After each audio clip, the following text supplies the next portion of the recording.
다음 뉴스입니다. 최근 집값 상승과 대출 규제가 이어지면서 내 집 마련이 갈수록 어려워지고 있습니다.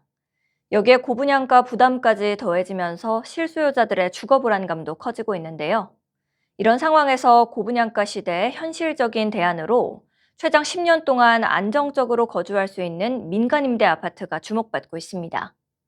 청약통장 여부와 관계없이 만 19세 이상이면 신청이 가능하고 주택수에 포함되지 않아 취득세와 재산세, 양도세 부담이 없다는 점도 특징입니다. 또 민간 건설사가 일반 분양단지 수준의 상품성을 갖춘 아파트를 공급하고 있다는 점도 장점으로 꼽힙니다. 특히 주택도시보증공사 허그의 보증을 통해 보증금 반환이 관리되기 때문에 최근 사회적 문제로 떠오른 전세 사기 우려도 상대적으로 줄일 수 있다는 평가입니다. 여기에 임차인에게 분양 전환 우선권이 부여돼 장기적으로 내 집 마련을 계획할 수 있다는 점도 큰 관심을 끌고 있습니다. 이처럼 초기 부담은 낮고 거주 안정성은 높다는 점에서 민간 임대주택은 실수요자들의 새로운 주거 대안으로 자리 잡고 있습니다. 이런 가운데 평택진이 쌍용 스마트 어반이 주목을 받고 있는데요. 약 1228세대 규모의 대단지 민간 임대 아파트로 알려지면서 시장에서도 관심이 이어지고 있습니다.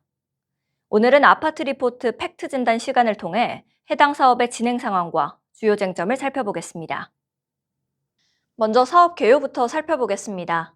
평택진위 쌍용 스마트 어반은 평택시 가곡 2지구 도시개발사업구역 내 1블록에 조성 예정인 민간 임대 아파트 사업입니다.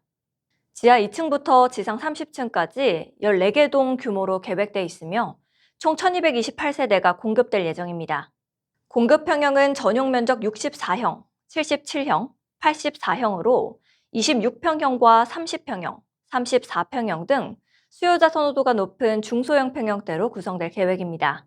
사업 시행은 주 진토가 맡고 있으며 시공 예정사는 쌍용 플래티넘 브랜드를 보유한 쌍용건설이 참여할 예정입니다.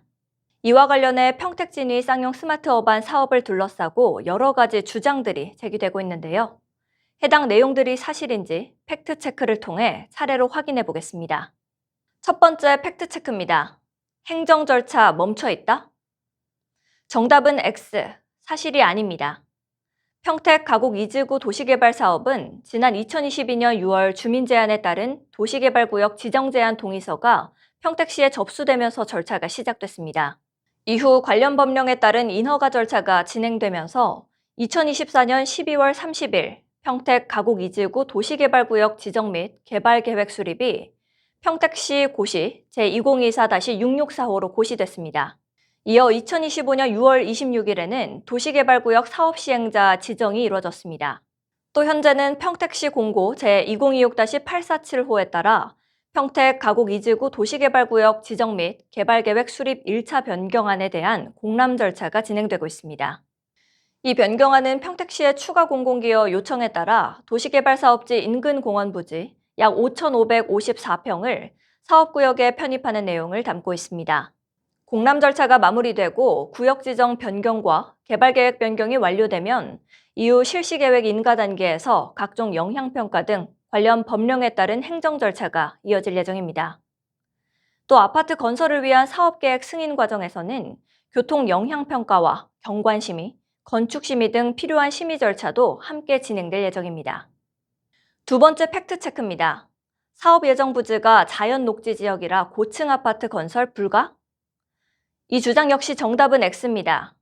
평택 가곡 2지구 도시개발 사업 부지는 실시 계획인가 절차가 완료되면 제2종 일반 주거지역으로 용도지역이 변경될 예정입니다. 또 공동주택의 최고 층수와 용적률, 건폐율 등은 지난 2024년 10월 16일 개최된 경관위원회 심의를 통해 결정된 지구단위 계획안에 따라 적용됩니다. 이에 따라 최고 29층 규모의 아파트 건설이 가능한 것으로 확인됐습니다. 세 번째 팩트체크입니다. 시행사 믿을 수 있나? 정답은 예스입니다. 먼저 평택진이 쌍용 스마트 어반 시행사인 주 진토와 평택 가곡 2지구 도시개발사업 시행사인 주 도반 DNC는 해당 사업을 추진하기 위해 설립된 목적법인, 즉 SPC입니다. 개발사업에서 사업별로 별도의 법인을 설립하는 방식은 일반적으로 사용되는 사업구조입니다. 두 회사는 부동산 개발 사업을 진행해온 주 태현그룹을 모체로 하고 있습니다. 태현그룹은 부동산 개발 시행과 컨설팅, 자문, 지역 주택조합 아파트 업무 대행 등 다양한 개발 관련 업무를 수행해 왔습니다. 주요 사업 수행 사례로는 서수원 울트라 참누리 아파트 시행, 부산 해운대 리치먼드 시티 복합시설 시행, 또 쌍용 플래티넘 광주를 포함한 3개 지역주택조합 아파트 사업의 업무 대행 등을 수행한 바 있습니다. 네 번째 팩트체크입니다. 계약자 모집 방식이 불법이다? 정답은 X, 사실이 아닌 것으로 확인됐습니다. 해당 사업의 계약자 모집 방식은 관련 법령을 위반한 사실이 없으며 일부에서 제기된 민간임대주택특별법 위반 여부에 대해서도 수사 결과 평택경찰서로부터 불송치, 즉 혐의 없음 결정을 받은 것으로 확인됐습니다. 따라서 현재 진행된 계약자 모집 행위는 관련 법령에 따른 적법한 절차로 판단된다는 설명입니다. 다섯 번째 팩트체크입니다. 자금관리 신탁인 무궁화 신탁 매각설, 자금 안전한가? 정답은 예스입니다.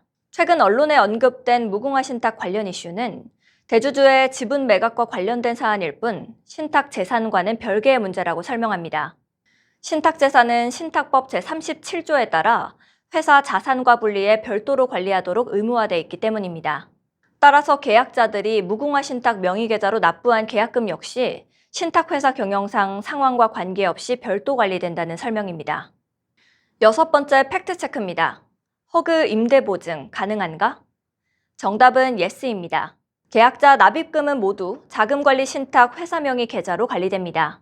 또 사업계획 승인 이후에는 허그 보증을 받게 되며 입주 후에는 임대보증금 전액에 대해 허그 보증서가 개별 발급됩니다.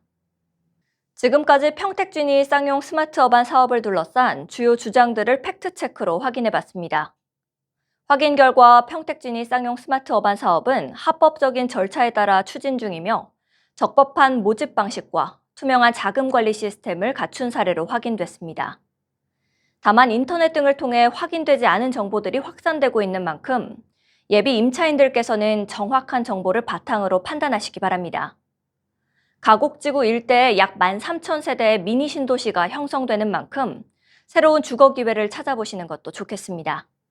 지금까지 아파트 리포트 팩트 진단이었습니다. 시청해주신 여러분 고맙습니다.